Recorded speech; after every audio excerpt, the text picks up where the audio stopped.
Okay. I'm back. Now we're gonna stop listening to this one and we're gonna continue with this. Maturity and insecurity to work through, and if we wait until we've worked through all of it to have a relationship, the human race will die. Yeah, we've got another 40 years. That's it. So we have to work through these things in our relationships. Very conflicting for me. Meeting all of his past. What? You will always live a life of fear. You. Oh, I love his voice. That's all what I have to say.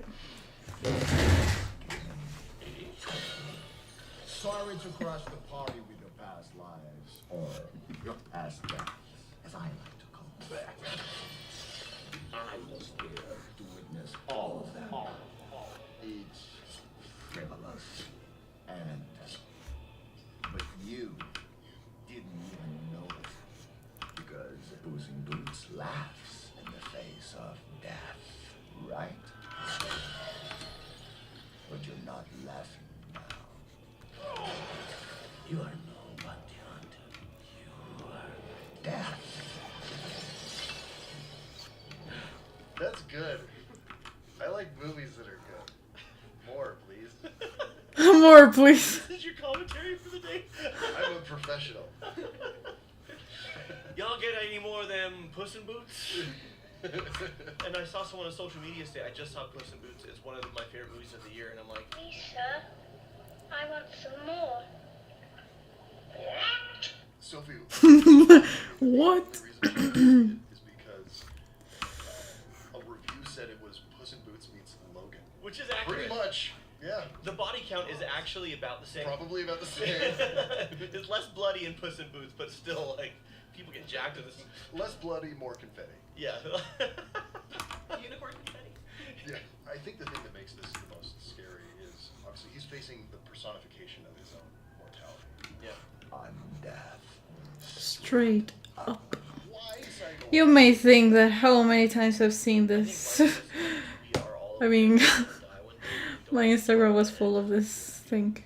And so we kind of live our lives as if we're not going to. I laugh at death. You see? And we live our lives wrapped up in the stupid daily crap and the petty things that we get hung up on, or the pursuits that are kind of meaningless. Because if we actually make peace with I'm gonna die, then we would spend our time better, and who wants to do that? It's hard. It's hard to do things good. Really? I went to a training the other day where a therapist was talking about how she works with people who have panic attacks. And one of the things she does, they're afraid of dying, right? These physical sensations feel like they're dying. Sure. And she says, and then what? Like, why is that so scary? And she makes them, like, go into extreme detail about why death is so scary to them. And as soon as they do, and they actually honestly admit it instead of just running from it, they're like, oh, just like you said, I should live my life differently if my life is short. Yeah, which is kind of what the film is building to, is making peace with your mortality and saying, okay, instead of being scared of that, how should I just be living my life so that when death comes for me, I'm like, I'm good, because I like the life that I lived, and I liked who I was, and I liked what I did. He then greeted death as an old friend and went with him gladly, departing this life as equals. Right, and I think that's one of the reasons we're scared of death, is not. Her voice is just like a friend of mine, actually. Now that I think about it, it's so much alike that. It's natural to be scared of, like, how you die. I mean, if you die. Yeah, like pain, being scared of pain. Right, but like I think we want to live so that death itself is kind of like, okay, like I did good, I experienced wonderful things, I like who I grew into. A lot of it was hard and miserable, but even the hard and miserable stuff was good for me. And here we go. This is gonna be fun.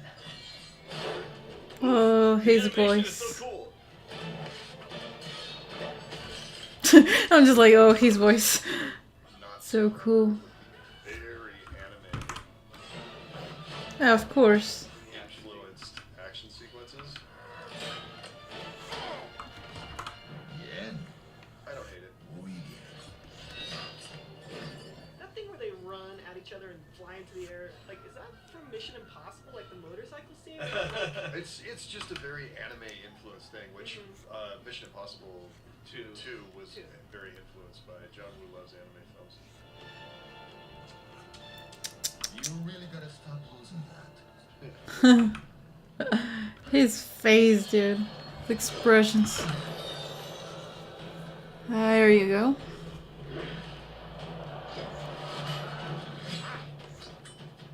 Say hello to my gatito blade. We're reminding that this is for kids. I love that Puss is essentially Zorro. Yeah. Which, by the way, our younger fans, if you've never seen The Mask of Zorro, So good. it's so good. Skip the Legend of Zorro. Yeah. was that Antonio Banderas as well? Yes. The first Antonio Banderas one is great. The second one is. Pick it up. Pick it up. I know I can never defeat you, Lobo, but I will never stop fighting for this life. Hmm.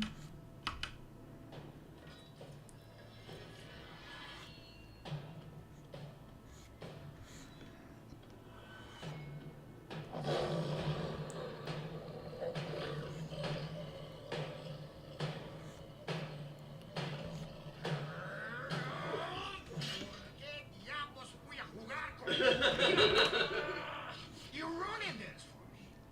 I came here for an arrogant little legend who thought he was immortal. But I don't see him anymore. Live your life, Puss in Boots. Live it well. Hmm. You know we will meet again, right?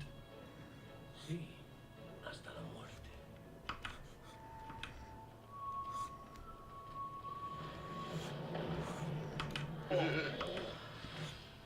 I love that little bit of performance when Death says, "I don't see him anymore," and we cut to Puss, and he lets out a breath. Like he was nervous. He's been holding, like, this whole time, he presented this brave face, and then we get to see, he was still afraid. Yeah. Yeah. That's part of why Death is everything. Like all this hubris. I was dying alive, kind of thing. What else do you do with fear? Like, what else can you do with fear of death? Like, you can either run and run and run, or you can sit there and, like, look it in the face. Yeah. Like, how do you cope with fear? Don't try not to be afraid. You've got to sit there. I don't know. We need to have a healthy fear of death, and we need to have a healthy fear of our own mortality, because I think that's what keeps us focused on, okay, what do I want to do with the time I have? Yeah. Otherwise, we keep it at bay, and we don't really pay attention to it, and then we fill our life with, meaninglessness. And that's not, by the way, watching movies and playing video games, because obviously we find a lot of meaning in that. I love watching movies and playing video games. Yes. If I find out I'm dying in 3 weeks, I'm going to spend a lot of time with my family and a little bit of time playing The Last of Us Part 2, because I haven't played it yet. Yeah, there you go. Doing the things that we love and looking after the people we love. So the question is, when he says, "I will never stop fighting for this life," what does that look like for you?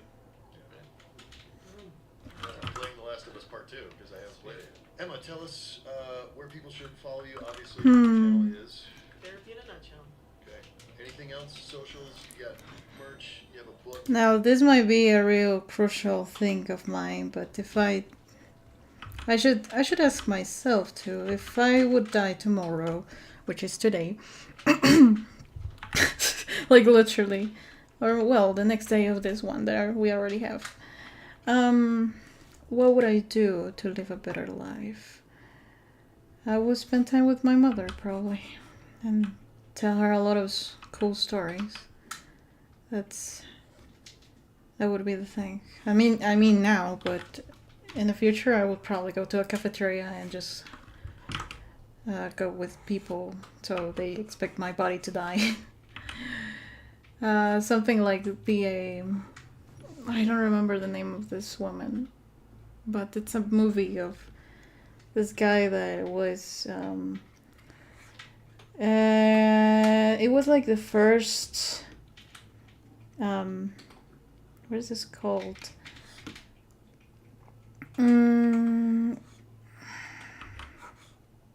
The first transgender surgery in history.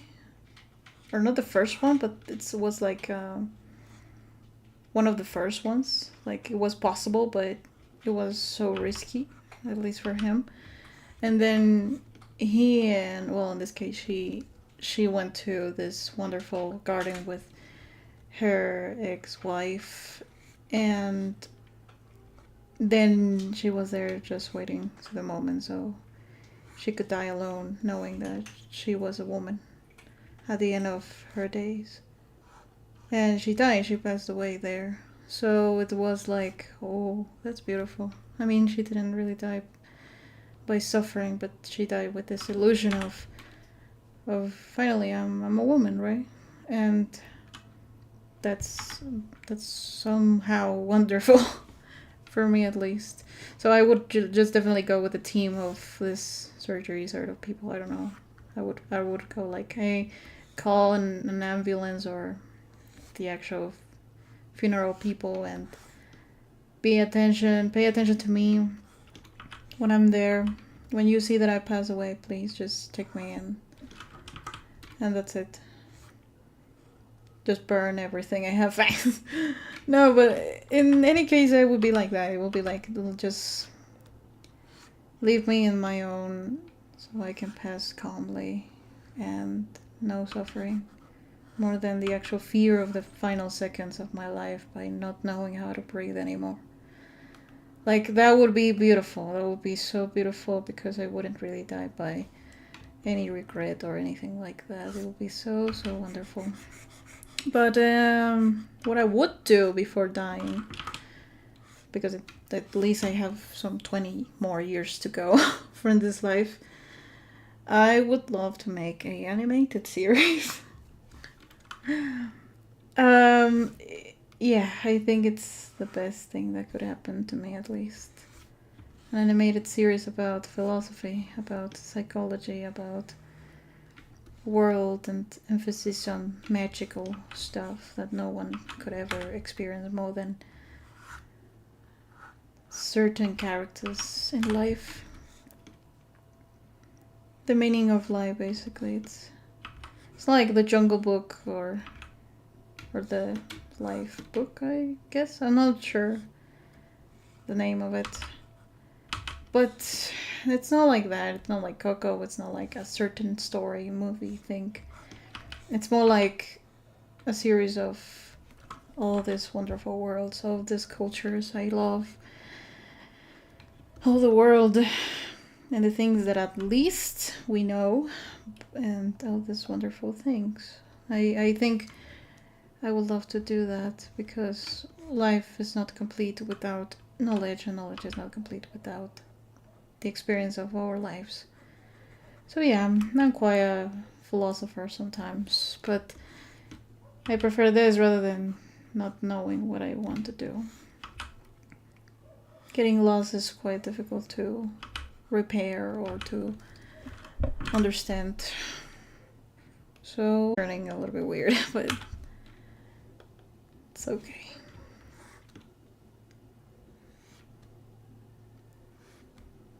I would definitely just do the liner first, and then I would make the other parts later on.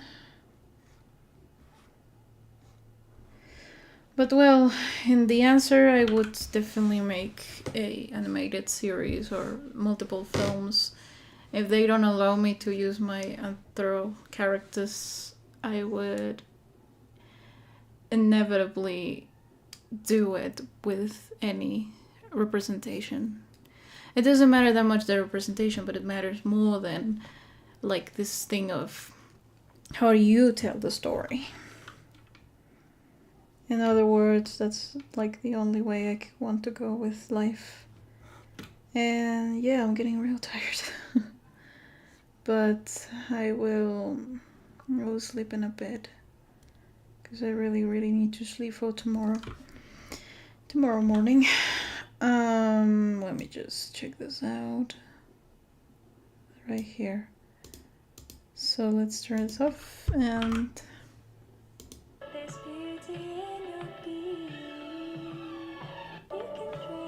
Yeah, it's not bad.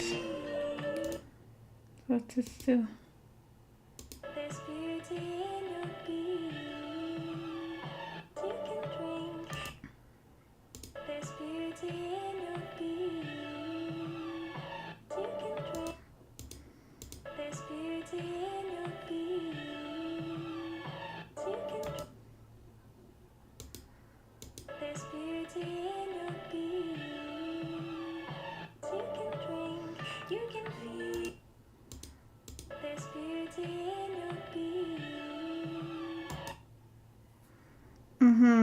I like it.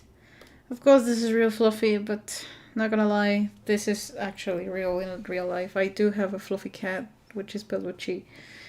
And she is ridiculously like this. She's just a geometrization of a fluffy cat. If you see her, it's just like, oh, that's perfect. It's just symmetrical. So yeah, this is quite real. So in this case, I would love to... Oh, no. I would love to... Oh, the color, wait a second. Oof, it's gonna be interesting to make all of this. I would love to just get rid of this because sometimes it's not helpful. But yeah, it's fine. It's okay. It's fine. I won't touch that much the color part because I don't really need it that much right now. But yeah, it's looking nice.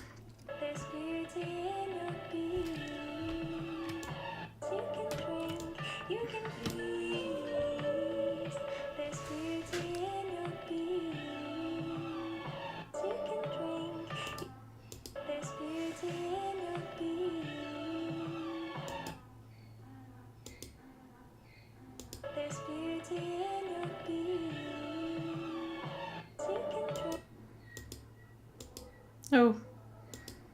No.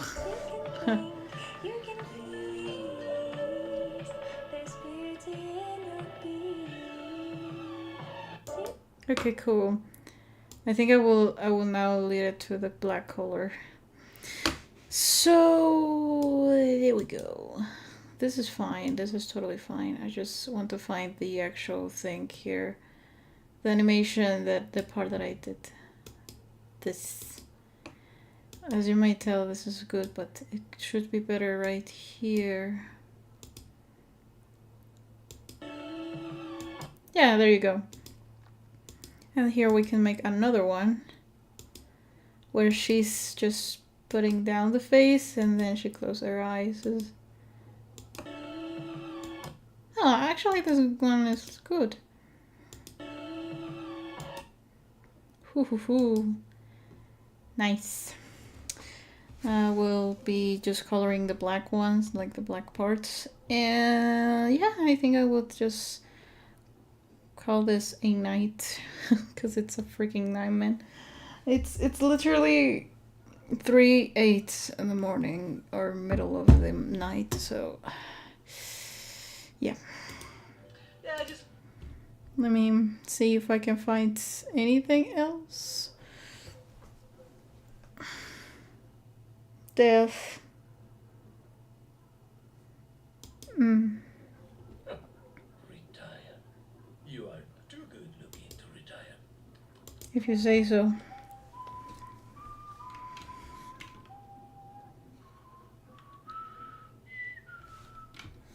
If it isn't Puss in Boots himself.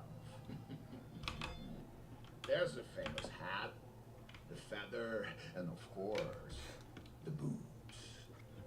He's mocking him. Superficial things that Puss has put all of his ego in. Because these are the things, this arrogance, that Death finds annoying. There's a certain personality type of people that can handle these types of very heavy jobs when you're dealing with life and death every single day. Military, police officers, EMT, doctors, and people that are more on the emotional scale can find that. Can't believe that she just literally put doctors in the actual place. So they had a really emotional case.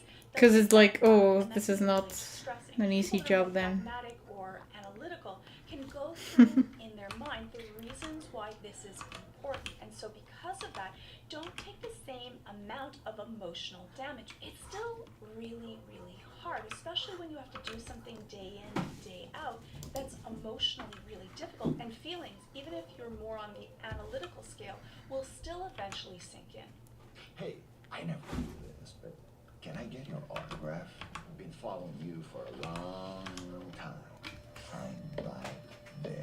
Because no one else really understands, and for a lot of people, the first thing that they do when you deal with something really heavy is they often make kind of an off-color joke, or they don't understand it. You can't really share what you go through, and that's why support groups are really important, and also why usually when you do a support group, military people will be doing a support group with other military people, because no one else will know unless it's someone else that's actually been through it. And you can't really empathize if you've never been in that experience. Then people's reactions can often be really difficult or grating or make you feel worse. For something like Death, who has to go through this every single day, and he's the only one that does this, you can see how it would be exceptionally isolating. When you deal with people that are hoping to have one more moment, that appreciate every single second that they have and are really grateful for everything they have, you can see that someone that is arrogant and laughs in the face of death could be exceptionally grating because they don't appreciate how lucky they've been. Puss in Boots laughs in the face of death. So I've heard. I think that's what feels good for Death, to be able to teach him a lesson that all of these times that he's been laughing in the face of death, if he really understood death, because he has so many lives, he can't really appreciate all of the luck that he's had.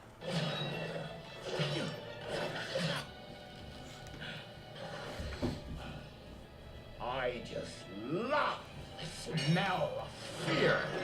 Puss has skirted through the rules, that there's some sort of an injustice, that he's been given 9 lives and he's appreciated none of them.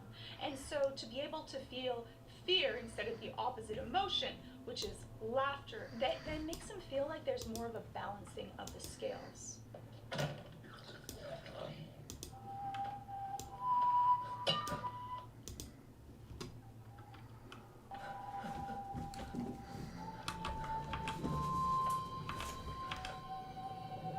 The whistle is kind of interesting because invading tribes, military commanders, even the Jolly Roger from pirate ships, they were to imbue a sense of fear before the battle even happens. Because if you're very scared, we can often kind of give up before the battle's even started.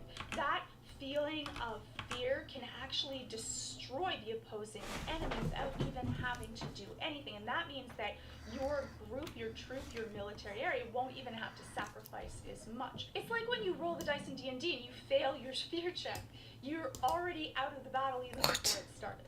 Anticipatory anxiety What you is doing? actually often worse than the actual anxiety that you're fearing in the first place.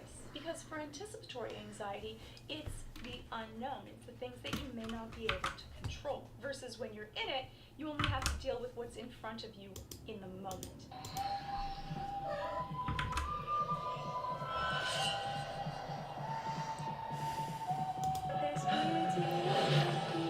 Is Death evil? I would say that in this case he's not evil. He's doing what he has to do as a job, and people that have to do even horrible things, that does not make them evil. It's the intention behind the actions. But he's also not playing by the rules.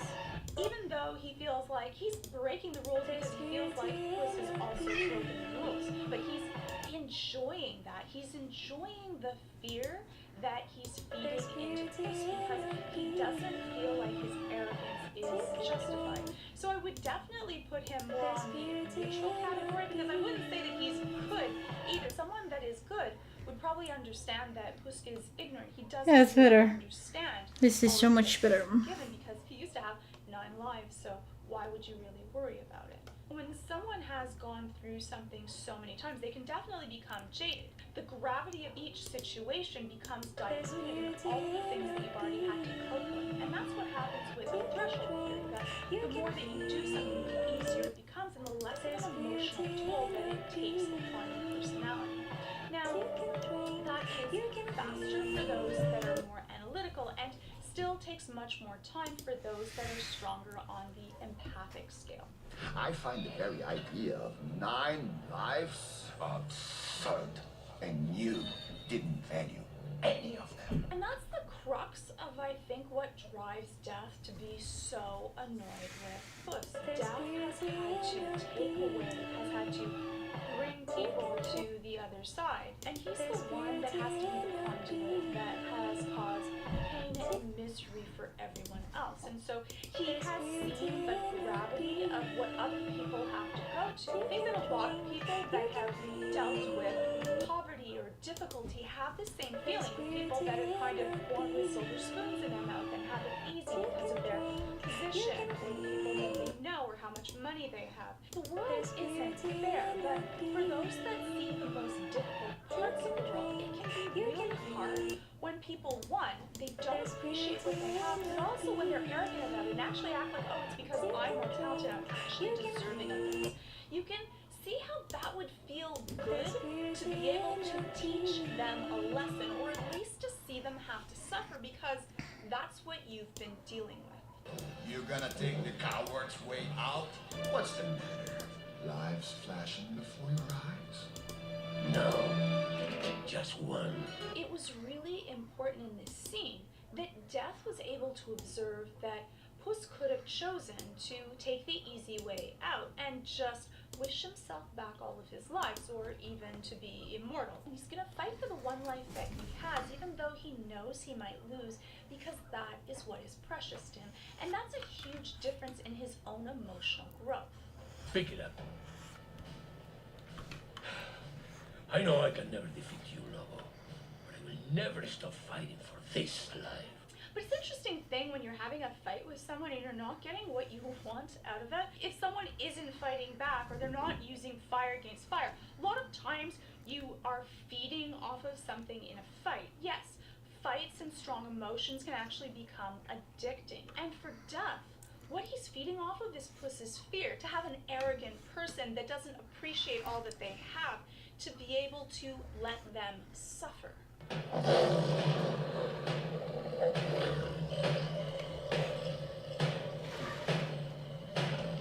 this is Death's test. The last time that he stared Puss in Boots in the eyes, Puss was scared. And so he wants to test, does Puss actually mean what he's saying, or is this just another case of this superficial bravado that he was expressing last time? All of the superficial crap that Puss put all of his ego and importance in. His look, his hat, his accolades, all of the creatures that he's defeated. Those are like superficial things that feed our ego, versus having a true centralized internal self-esteem and belief in yourself. That doesn't get easily shaken, because no matter what, you lose all of the superficial things, you still are yourself at your core. You're ruining this for me. I came here for an arrogant little legend who thought he was immortal.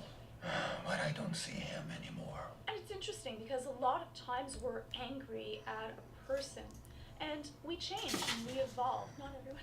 And sometimes the person that you were angry at when you were 6 and they hurt you and they were this schoolyard bully, when you meet up with them again at a later time, they may not be the same person, and that can cause people a lot of inner torment, because the person they want this apology from, or have this anger towards, the person you want the retribution from, no longer exists. It's all internal when you are angry or upset. It's about a place and time that's inside of you and your memory, and not always accurate. Instead of getting that feeling of feeling justice from someone else, you want to make sure that you give it to yourself. Live your life, Puss in Boots. You know we will meet again. No, I'm not gonna try again. Death has his own code, that he's happy that Puss has learned something, and that he's going to be appreciative instead of being flippant with all of the things that he has, and to be able to truly appreciate it. I think that that's something that we all need to be able to do to ourselves, to be able to be appreciative, and to be able to take the time to go through all of those affirmations and be able to express how lucky we are for the things that we have. If you're fascinated with discovering more about yourself, you can think about joining my sponsor, Skillshare. The community... Okay, love you, Skillshare, but not now. Oh, perrito.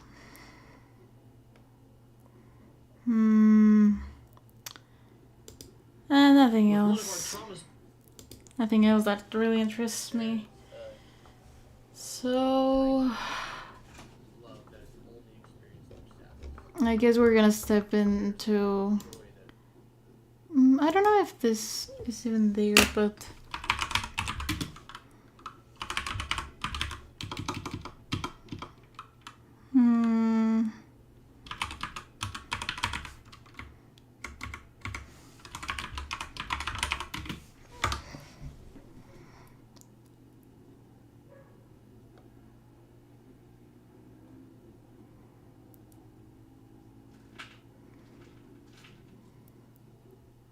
Deep dive. As a character.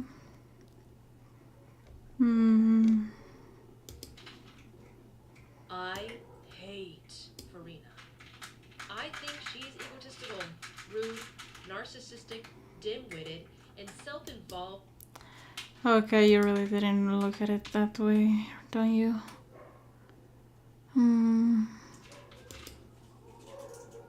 Oh my god, Act 5. This freaking Archon quest was so good. I would totally make another Genius of the Fontaine Archon quest video of everything up to Act 5, but my brain is coming up empty right now. Or perhaps it's not as exciting as what I'm feeling now. Regardless, I'll still be expressing those exact same sentiments in this video.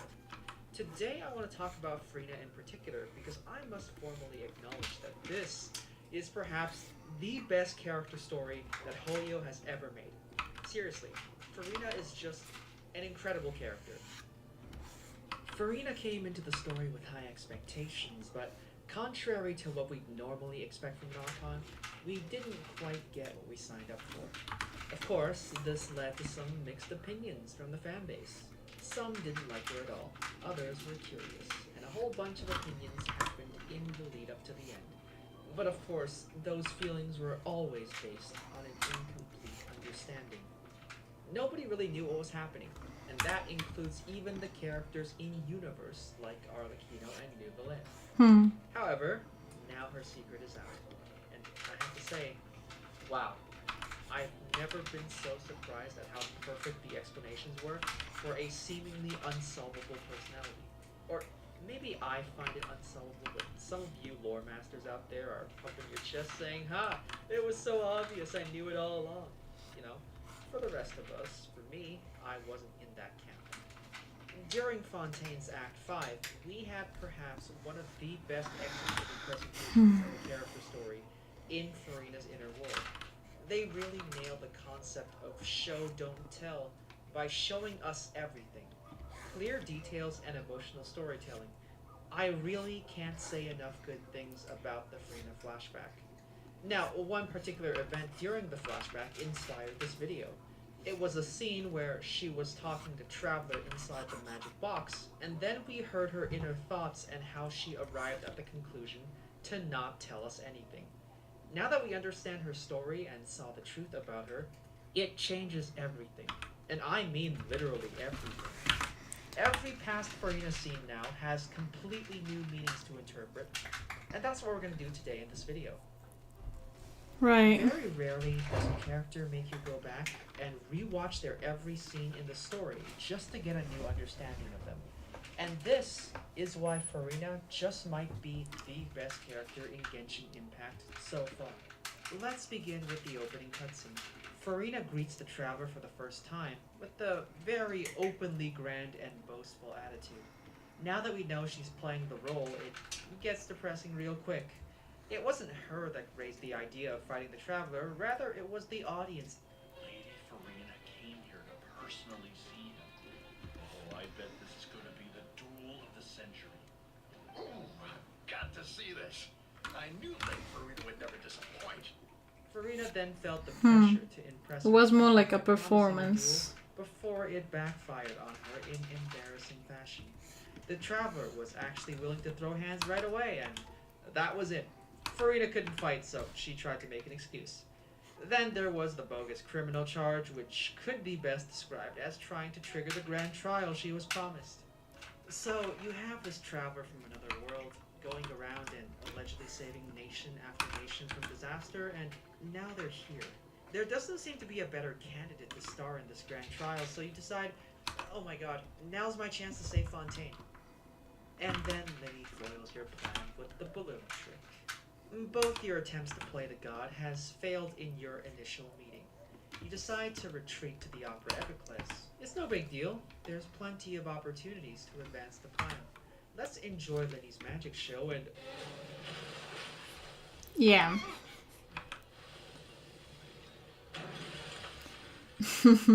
Oh my god, somebody just died. A girl disappeared. The show was ruined. The people are watching you as the Hydro Archon. You can't make them doubt your power, so you need to act decisively. And then you go and accuse Linny because maintaining the act is more important. If people start to doubt you and disbelieve your godhood, it's over. Unfortunately though, the people have so much faith in Farina that she's forced to take this gamble. Then the Traveler volunteers to defend Linny in court. Whoa, could this be the climactic trial? Well, whatever it is, you need to win. Can't have the god of justice lose a battle of justice after all. As such, Linny and Lynette are officially declared not guilty. And then she lost. You were devastated. You were humiliated. You were wrong and defeated in front of your own followers. But hey, look at the bright side. You were able to What are you blame doing? Bond for falsifying evidence. The good old blame your teammates trick. And My cat just this came. is, shall we say, the beginning of the end, because it only gets worse too. Ever Right. since you lost that trial, you've had to be more careful when jumping to conclusions. Better to say nothing than open your mouth and say the wrong thing. You were just hanging out at the Vache Tartaglia trial until... Mr. Tartaglia is guilty. The Oratrice ruled child guilty? What? Oh no. Everybody's staring at you again. Did the Oratrice get it wrong? No, it can't be wrong. Even if it was, you can't let the people know. The Oratrice is supposed to be your creation. You need to keep this lie going. You need to make sure to crush all doubt by any means necessary. And let's be honest, Farina probably thinks of her own explanation as a terrible one, but she has no other choice. She just hopes that it can keep the act going a little longer. Hey, don't bite it. There was also the issue of the primordial seawater. It's not for playing, none of this. The Take this promise one. is That's for coming. playing. You desperately hope Focalor is getting close to solving the issue because your investigation keeps coming up empty. But this will soon be the least of your worries because what happens next is arguably the most traumatic event in Fontaine's Archon quest. Yeah. We're talking about Arlecchino's assassination attempt in the city. I mean, it was already bad when we saw it for the first time, but now it's much, much worse. You're out playing with cats at night, which, let's face facts, being as traumatized as you are, you'll need any source of comfort you can get. But all of a sudden, Arlecchino jumps you in the middle of the freaking city. And, well, it was originally supposed to be an assassination attempt. There's nothing you can do. You stand zero chance in a fight. You can't call for help. You can't run. Like, you can't do anything in that situation. If you die, it's over. If anybody sees you, it's over. If the people of Fontaine find out, it's over. Maybe it's already over because Arlecchino discovered you're not a real god. Maybe Arlecchino is gonna tell somebody. Like, could you imagine being Farina in that situation? Your entire country might end up destroyed over this one little incident, and you can't act your way out of it. And after that incident, she was acting strange and avoiding Arlecchino, and probably crying every single night because she might have just doomed Fontaine altogether with all of that work completely gone to waste. Like, it just says something about this character when perhaps the most traumatizing moment for them happened off screen. A few weeks of suffering pass, and well, looks like the charade is still going. Ironically enough, Arlecchino is choosing to stay quiet about it, and still acknowledges you as an Archon. Wow, you dodged a bullet. Then we get to the scene with Arlecchino meeting with Farina and the Traveler. Look, from Arlecchino's perspective, her anger made sense. Farina isn't the god you were expecting, and now the prophecy is coming true, and she doesn't have anything with which to assure the people at all. However, from Farina's perspective, like, wow, if the act fails and Fontaine gets destroyed, it would technically be Arlecchino's fault. Plus, you know the truth behind your own actions and she doesn't. How could anybody tell you that you failed to take action when this entire freaking act that you put up for the last 5 centuries and all of this suffering was to prevent this prophecy? No, you can't believe that the suffering was all for nothing. Your entire existence is inherently against that idea. Like, come on. If you concede it's for nothing, then you've been doing this for nothing too. Fontaine would have just been doomed from the very beginning. Like, your entire existence depends on rejecting that notion. And, well, at some point, you might have understood the situation, and that Arlecchino couldn't prove anything. She didn't expose you for being a fraud, and your life is technically safe now. So then you stood up and told her off. I think that was more self-assurance than anything, because Farina herself doesn't know the plan. She could never bring herself to face the idea that her sacrifices were for nothing, and so she allowed her pain to speak for her there. Those thoughts, that idea would be far more terrifying than the charade itself. And then we come full circle and arrive back at Act 5.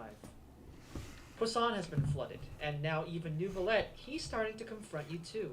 The newly discovered information that's being brought to your attention is all brand new, like, really. Your only response is empty ignorance, which sucks. You need Nouvelette to get off your back immediately, so you invoke your authority and run away. People are dying now, and the pressure is cranking up. You really can't take it anymore, so you have no choice but to run. Oh, then a few days later, you end up facing an angry mob of protesters in the theater whose cries of anger are all fully justified. Yeah, it's all falling apart.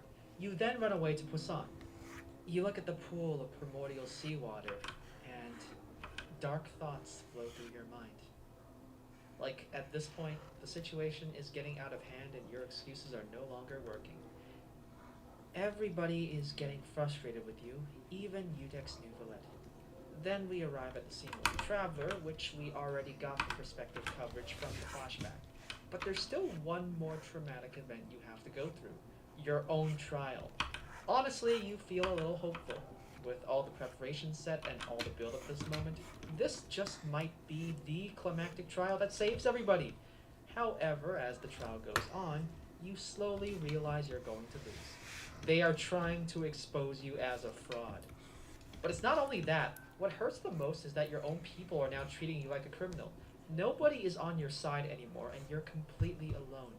You even considered dissolving by touching the seawater sample just to keep the act going to the very end. Or maybe you just can't take it anymore. One could only imagine the thoughts that went through her head when staring at the water. That was it. The end of the road. If Fontaine is screwed anyway, she can't bear the hatred directed at her, should she refuse and lose the trial. But it turns out the unbearable scenario came anyway, because that seawater was diluted.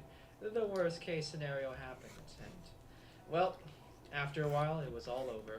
Your mind has reached its limit, and then everything fell silent. You were ruled guilty, and you've gone completely blank.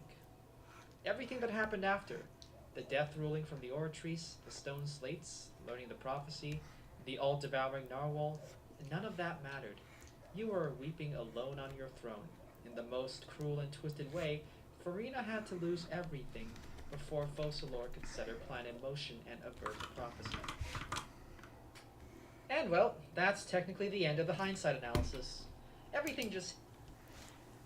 Well, I really like that, to be honest.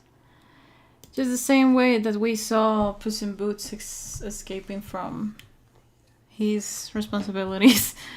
It's just the same here. And yeah, my cat is playing with a little ball here. She's having such a fun time. Let me see. There you go. I actually found like this one.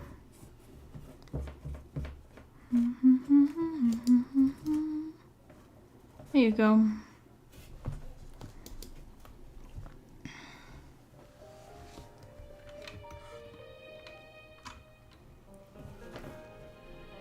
Want to play?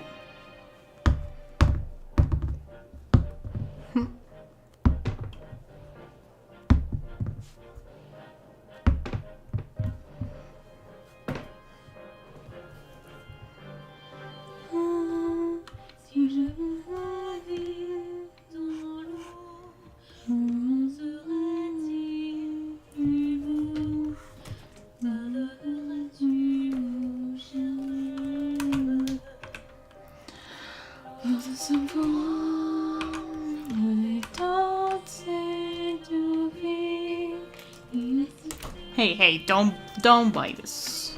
Don't. No. Just leave this out. It's not for playing that thing, okay? This is for playing, not that. No.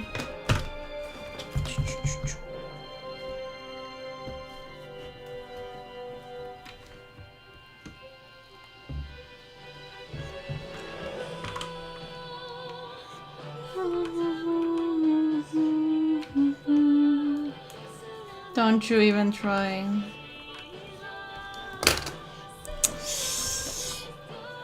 Leave.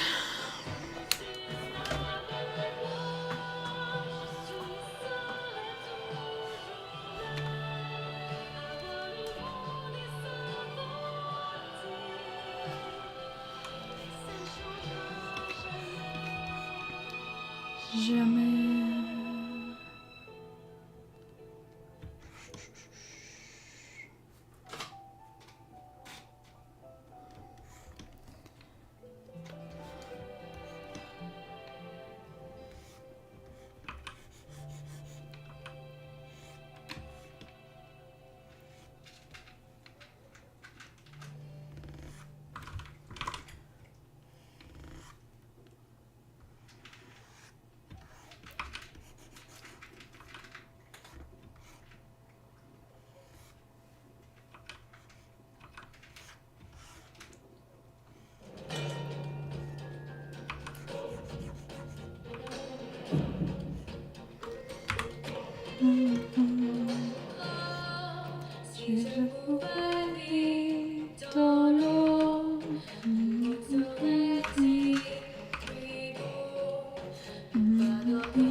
Shaman.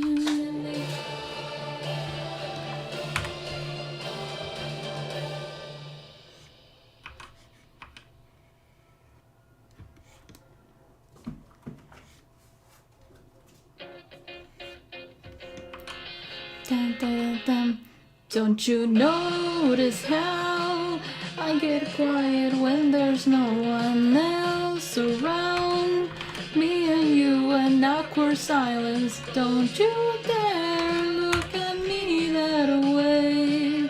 I don't need reminders of that. You don't feel the same. Of the burning pain. Listen to you loud and just a new soulmate. She's so perfect, blah blah blah. Wish you wake up one day and face your love, at least just let me say. But when I talk to you,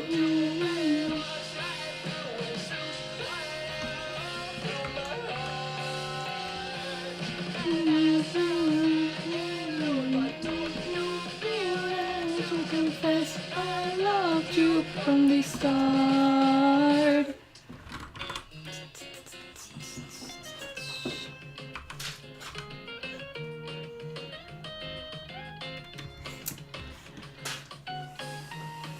What? You like that one? What's a girl to do? I like on this to leave and doom and gloom. Under quiet, terrifying. Insane. I don't know so much as I'm telling you today. But when I talk to you, you let us right through. I'm just a little bit to my heart.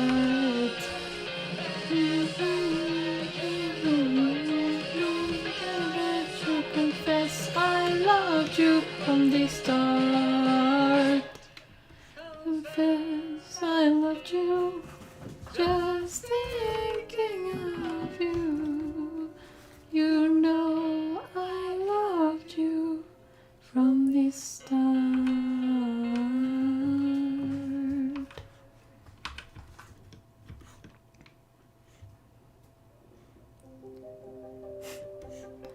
Poison. No. I don't love it, to be honest. I really don't like Poison. I mean, I don't. It's not that I don't like it. It's just like I already saw the episode. And it's like, oof. It gives me bad taste to my mouth for some reason. I just can't with this disgusting thing. No one, the most asexual friend that you would ever have. It's like, it's real disgusting.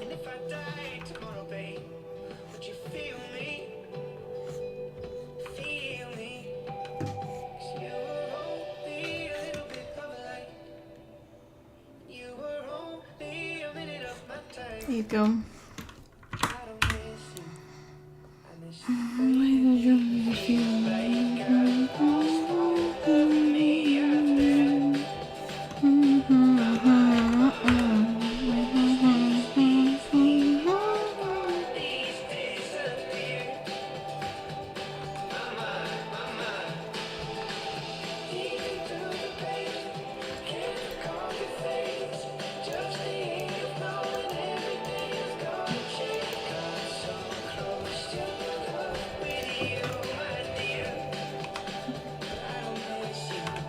I miss the way you made me feel. True. That happens often.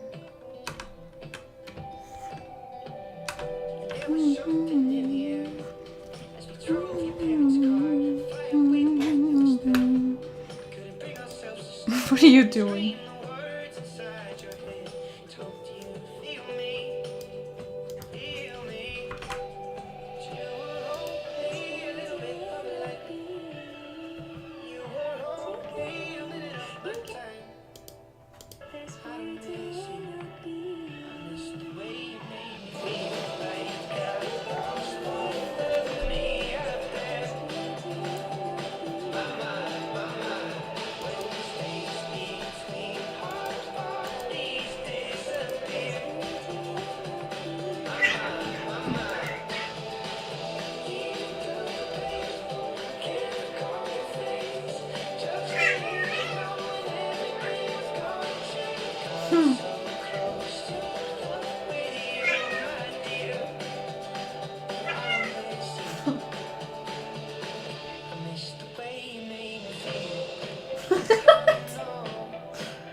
Don't do that. They're just a couple of sillies.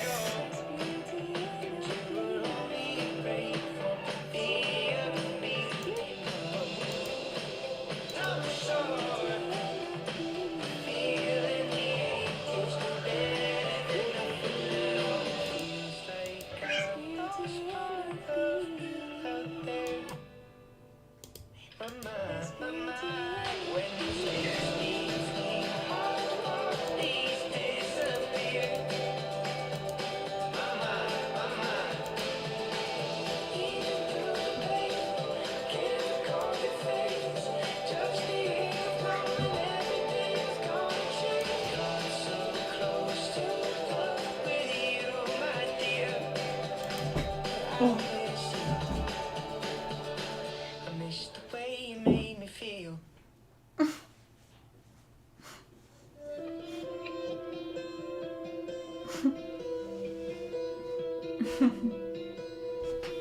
Your blood, what mother is it made of? Do you feel it travel in out your heart?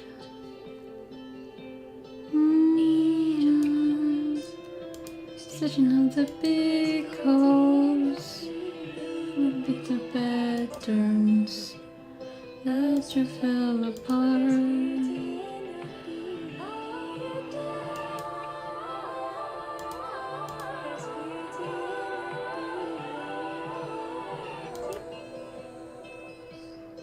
You are dust, your blood running in the waves. Do you feel the echoes?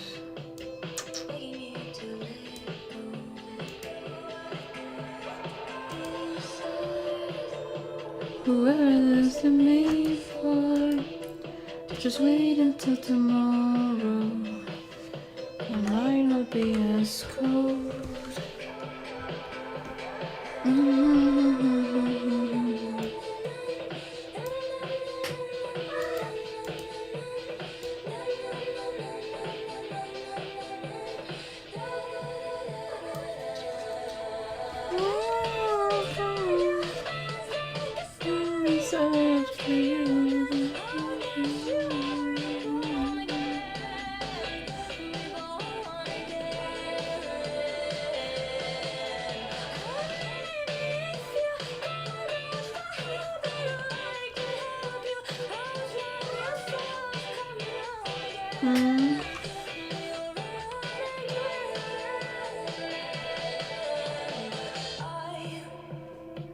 I refuse to die. I refuse to die.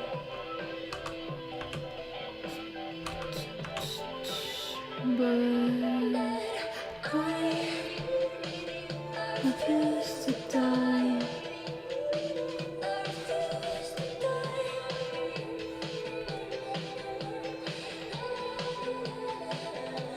We are done.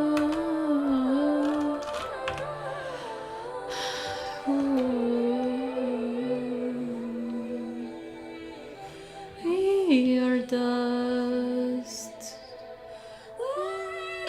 Sorry for you. Reborn again. Reborn again.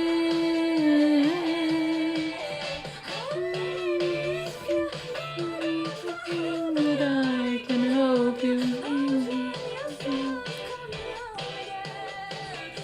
Come on again.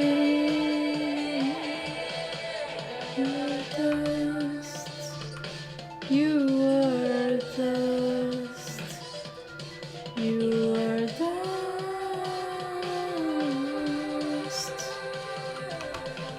You are dust. You are dust.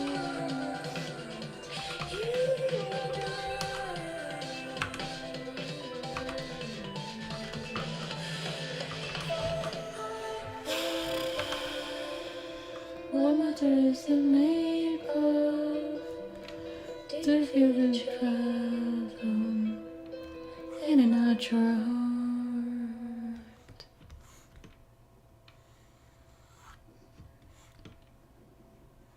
You know I want you. It's not a secret I try Secret I try. to hide. I know you want me, so don't keep saying my hands are tied. You claim It's not in your clothes, it's only pulling the mind away and out of reach from me. But you're here in my heart, so who can stop me if I decide that you're my destiny? Why don't we rewrite the stars? Say you were made to be mine. Nothing could keep us apart. You'll be the one I was meant to find. It's up to you, and it's up to me. No one can say what we get to be. So don't we rewrite the stars? Maybe the world could be ours tonight.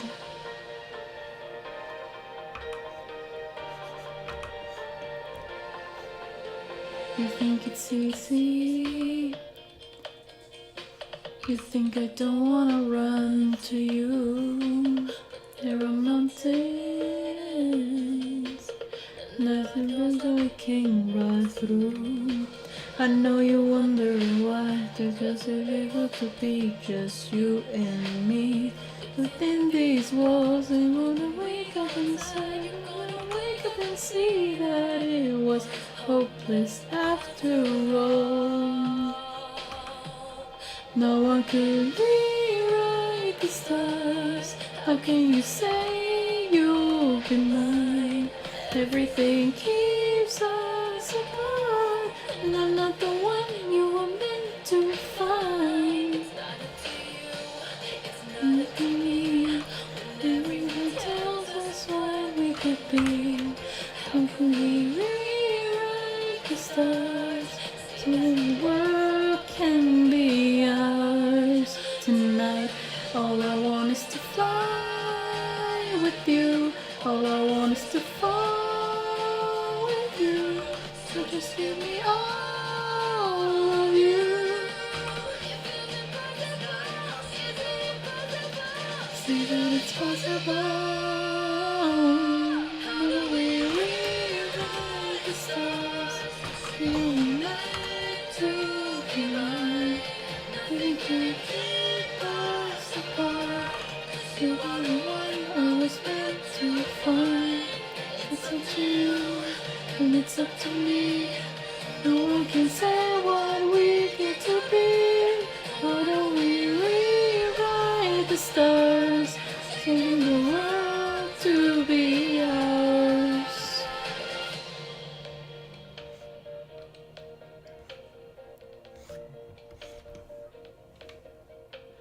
You know I want you. It's not a secret I tried to hide, but I can have you without breaking my hands are tied. Oh my gosh, what are you doing? Tomorrow. So hope. Never, I promise. Oh, great.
Dun, dun, dun, dun. Hmm.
I think I should leave it right here, because if I continue I will probably just end up with every frame and I need to sleep.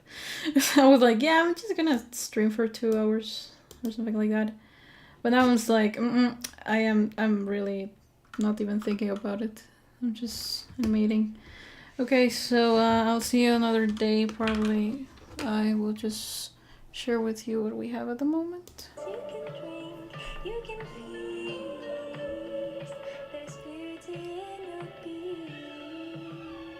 You can drink, you can feast. There's beauty in your being. You can drink, you can feast. There's beauty in your being. You can drink, you can feast. There's beauty in your beast. You can drink, you can feast. There's beauty in your beast. You can drink, you can feast. There's beauty in your beast. You can drink, you can feast. There's beauty in your beast. You can drink, you can feast. There's beauty in your beast. You can drink, you can feast. There's beauty in your beast. You can drink. Great. And I'll see you around. It was a pleasure to be here once again, but I really need to sleep.